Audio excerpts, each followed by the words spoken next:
The scripture today that we're looking at is Luke chapter 23, verses 26 to 49. If you remember, Jesus has just been delivered over to the people's will by Pilate. He's had an unjust trial, and there's been no guilt found. Luke wants to make sure that we understand this man is not guilty. But the people have demanded the crucifixion of Jesus, and Pilate has kind of caved into their desires. It's their will over what the actual truth of the matter is, we see.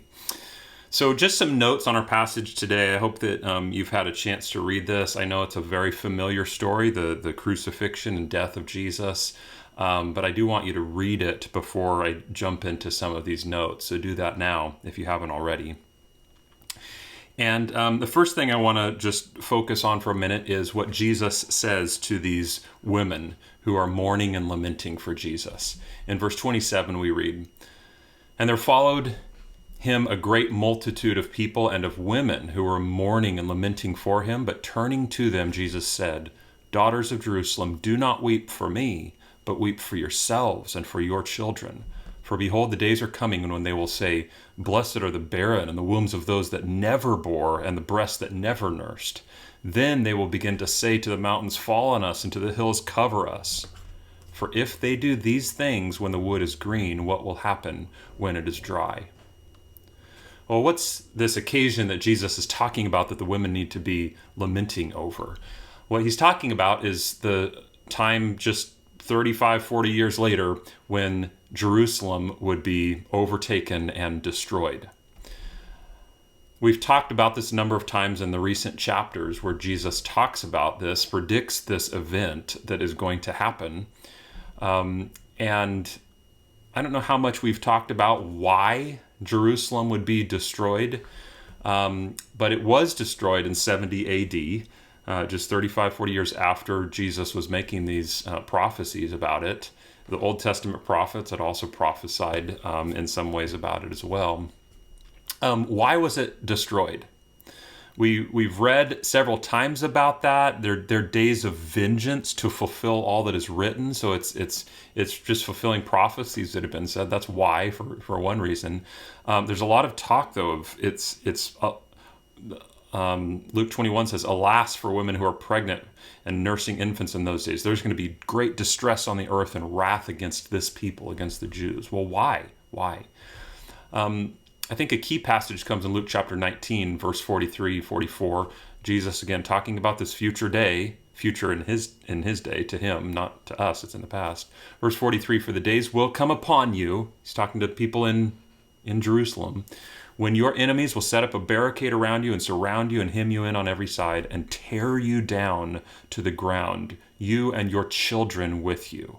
And I'll remind you, back in the ancient days especially, sometimes even now, but in antiquity there was war would mean just a complete destruction of an area. Everyone killed, horrific things done, very violent and just obscene and just awful, right?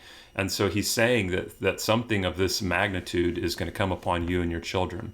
It says, "And they will not," they turns out to be Rome, "they will not leave one stone upon another in you," in Jerusalem. And here's the reason: "because you did not know the time of your visitation."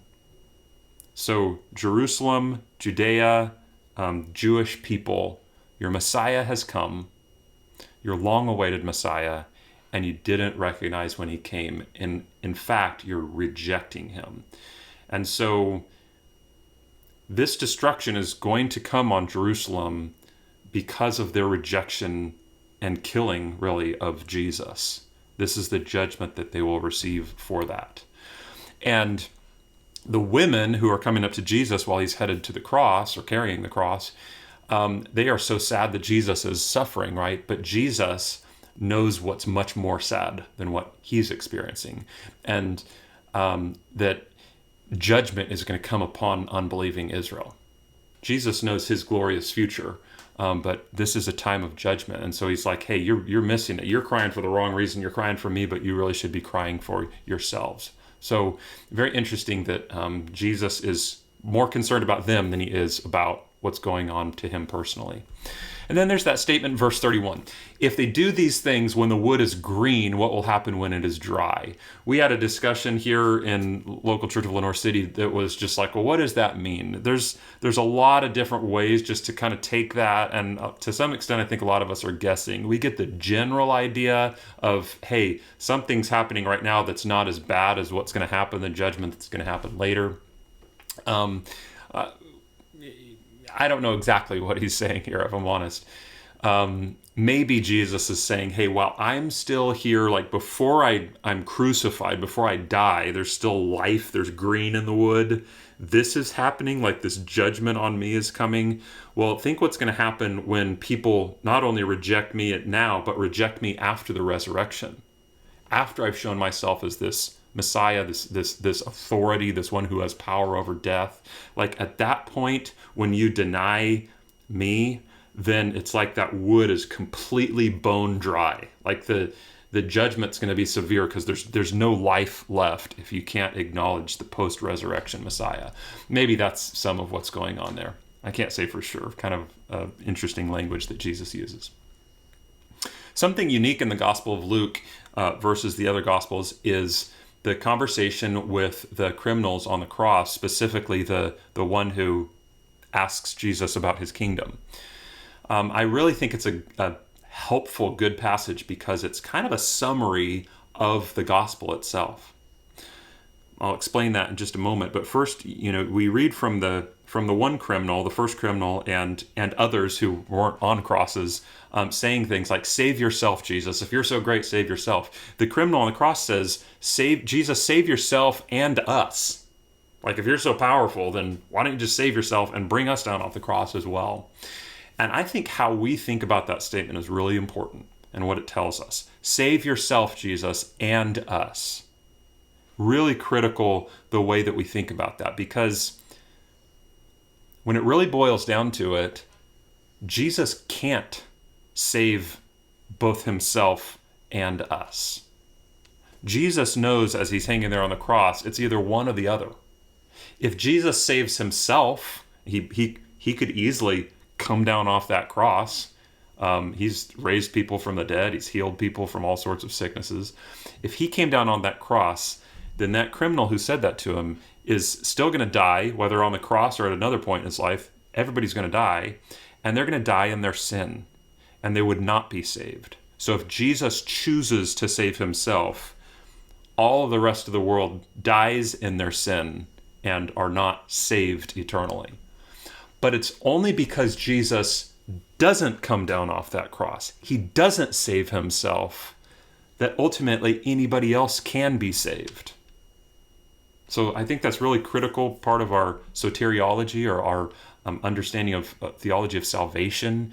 It's either one or the other. It's either Jesus saves himself in that moment and nobody else can be saved, we're all going to die in our sin, or Jesus doesn't save himself and by doing so provides opportunity for others to be saved. So it's kind of the substitution right there that happens, okay? And really important that both can't happen in God's economy, the way that he's set things up. It's not a possibility for Jesus to save himself and others. Then we get to the two responses to Jesus on the cross. The one is the criminal kind of, even as he's being executed, railing at Jesus and kind of coming against him, speaking down to him almost. And then you have the second criminal, which here specifically in the Gospel of Luke, who at some point was kind of joining in with the crowds, but at some point he has this realization about Jesus, it seems, and he has the first recorded positive response to Jesus on the cross. He says this in verse 40, "Do you not fear God?" He's telling the other criminal who's jeering at Jesus. "Do you not fear God, since you are under the same sentence of condemnation? And we," he says, "indeed justly, for we are receiving the due reward of our deeds. But this man has done nothing wrong." And he said to Jesus, "Jesus, remember me when you come into your kingdom." I look at those phrases and think, aren't those some of the just most core tenets of our faith? He tells the thief, "You are under condemnation. I am under condemnation." And This death is the due reward for our deeds. This is what we deserve. Okay? That's a core tenet of the gospel. Also, Jesus, he says, has done nothing wrong. Okay? Jesus is innocent. He's the innocent one. He's the perfect one. He's the Son of God. He's without sin. Okay? Yet he's dying. And I don't know the full extent that this criminal understood that Jesus was going to be a substitute for them. But he does understand that Jesus has a kingdom. And it's kind of saying on the cross, Jesus, you have that kingdom. Yours is the kingdom. And I depend on you to enter that kingdom. I'm justly condemned. You're not. But I depend on you to enter into your kingdom. And just those acknowledgments in and of themselves, and he didn't understand the resurrection, yet in history. That hadn't happened. But just from what had been revealed at that point, his faith and what he was believing in Jesus being the only hope of entrance into the kingdom, was enough to where, because of that, as we speak, as I share this with you, as you're hearing this, that criminal is now with Jesus in paradise, which is just another term for heaven. So super cool here, just that mini snapshot of the gospel. It's the same gospel that we share. We can tell people, you are under condemnation for your deeds, for the way that you've lived, and you're dying. But that's the just penalty. Eternal death, really, no resurrection, is the penalty of the way that you've lived. Justly, you've been condemned. Jesus innocently died, we tell people, so that you could be eternally saved. He was innocent. You're condemned rightly. He was innocent. So your response can be, you can either rail at him yourself and say, what's wrong with you? Why did you do things this way, God? Why aren't you showing up to be more powerful? I don't believe you. I don't believe in your authority. Or you can call on the mercy of God, who alone makes a way through Jesus into his kingdom. And those are kind of the two options that we see people taking. I call on the mercy of Jesus. It's nothing that I've done. It's only because of his perfect life. He paid my penalty, and I accept what he offers as entrance into his kingdom, which we now, believing in the resurrection, understand that that's eternal life. There are some other kind of in-between responses, which I think we see in verses 47, 48, and 49. Three different kind of groups or people types and how they respond to what they've seen at the cross. Okay? Kind of in between the criminal 1 and criminal 2, their responses. So in verse 47 through 49, I think what Luke is doing is he's showing several ways of looking at the situation, several different ways of seeing. And there's different verbs actually used in the Greek for the way that these different groups are seeing or watching what's happening. Okay, I think it's intentional there. First, in verse 47, when the centurion, that's the first group or the first person, when the centurion saw what had taken place, he praised God, saying, "Certainly this man was innocent." Maybe you know people like that, who are at least willing to make a confession based on what they see and know about Jesus. He is innocent, and they can, to some extent, give praise to God in thanks for what Jesus has done. It's a verbal acknowledgement, okay? We don't know anything else about what the centurion was feeling or going through or believing, but we know that this man was innocent, or he's the Son of God. Some of the other Gospels record him saying as well. That's one way that people respond to Jesus. Is that a saving faith, just this verbal acknowledgement? I don't think so, but that's definitely part of it, right? Then we get to verse 48. And all the crowds that had assembled for the spectacle, the second group, when they saw what had taken place, they returned home beating their breasts. So these are like people who they view the cross and all that it symbolizes, and they have an emotional response to it. They know this is horrific. I've never seen anything like this. This is the worst thing that could happen. They're moved emotionally by it. But then we read they returned home. We don't really know what happened to them. We don't know what the result of that sadness was, but at least they had an emotional response to it. So you see a little different way of seeing and interpreting what they're seeing in the cross. And then thirdly, verse 49, and all his acquaintances and the women who had followed him from Galilee, so this is a different group of people, they stood at a distance, Luke says, watching these things. And then we'll read on that they remained there with Jesus. These women did all the way through his burial. So this type of watching, or that word, seems to be that they more kind of were carefully observing and taking it in and understanding what they could and remaining. They stayed there. They're watching this event was like, we're going to hang in there and we want to see more. We want to learn more. That was their type of watching. So I know people like all three of those types of people. Those that will make a verbal acknowledgement, yes, that's awful what they did to Jesus, and man, he was innocent, and yeah, he's probably the Son of God, great. Those who have an emotional response to the cross, and then we never really know what happens to them. And those that are like, I'm watching. I want to learn more. I want to see what happens, but I'm going to hang in there with this to see where it's going. So those are kind of the responses in between the one criminal who's writing Jesus off and just angry at him, and the other criminal who's saying, I acknowledge who you are, and I need you for entrance into your kingdom. So you have the watchers kind of in between that are described there.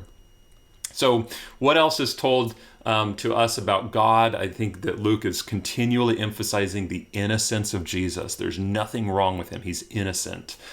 From last time, I find no guilt in this man. Pilate says 3 or 4 times.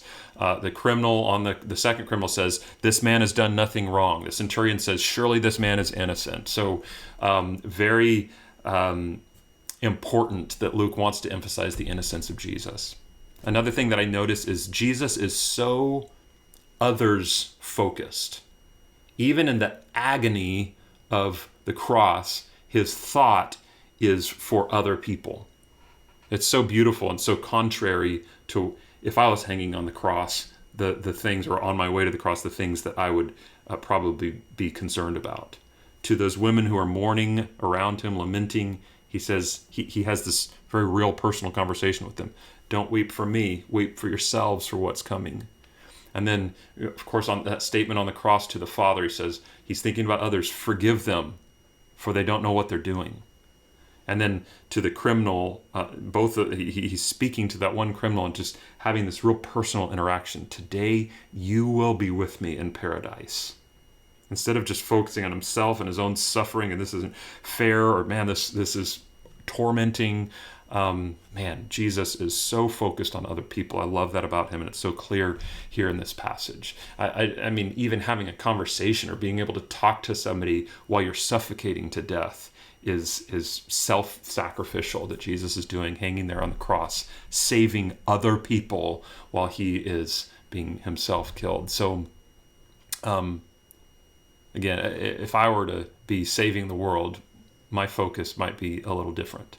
And so I'm glad that it was Jesus who had this beautiful, pure, agape heart for humanity. And then just what does it tell us about humanity? Maybe you can discuss some of those things. Obviously, we, like the thief says, we indeed justly are receiving the due reward of our deeds. And we can see also in humanity, those people around us, those different responses, either like the criminals on both ends of the spectrum, from completely negative to completely positive, and those in the middle that are just kind of watching and taking it all in. We know people like that. And for those in that situation, I think we have to be patient. We have to keep showing them the work of Jesus. We have to talk to them not just about the cross, but about the resurrection and the life of Jesus and what he calls us to, and the goodness of the kingdom, to move from that watching stage to fully following him. And that's discipleship, right? So I just want to end in my notes here before further discussion that you might have with others in just reading. We don't want to make this passage just about intellectually knowing what's going on here. And I think one commentator, trying to see who this is, I don't have the note, he said this to kind of tell us, hey, let's soak in this. Let's not just have some Bible study talk about it, okay? He says this: the New Testament uses many images to describe what the cross is and how we should see it. It is a ransom, and this commentator gives a bunch of scripture to kind of back all of these up, all these different things. It's a ransom, he says, one. By the way, it's Daryl Bach. And then I'll go on. The cross is a ransom, a payment for the debt of sin. Okay, that's what a ransom is. It is a substitution. Jesus offers himself in our place. Like we saw with Barabbas in the previous section there. It is a propitiation, which is satisfying the justice of God by dealing with sin. The cross also, it represents the lifting up of Jesus, and through it, Satan is overthrown. That's the atonement theory we call Christus Victor. And he gives a bunch of passages there that talk about the cross describing that or accomplishing that. It is the means by which the church is purchased. It is the sacrifice that ends all other sacrifices for sins. Hebrews 8 talks about that, and 9 and 10. It is the precursor to the Lord's being lifted up and seated at God's side. It is the basis on which God sets apart his children as a holy community. On the cross, Jesus became a curse for us, a mediator of our guilt before God. There, on the cross, reconciliation takes place between God and humanity, as well as between Jew and Gentile. So God can now justify us, that is, declare us righteous before him. Okay, so all of these theological truths about the atonement and about the cross and what it's going to accomplish, and it's good. We should know these and take these in, and these have significance. But then this Daryl Bach goes on to say this: this listing has a matter-of-factness about it that obscures just how amazing and comprehensive the work of Jesus is. Each of the texts above that he listed out for all those different angles, each of those texts is rich in imaging only one aspect of the complex work of the cross. Numerous hymns also attempt to express what all of this means. Great songs written in honor of the cross, such as Amazing Grace, On the Old Rugged Cross, And Can It Be, and Love So Excelling, So Divine, lead us to reflect on just what God has done through Jesus.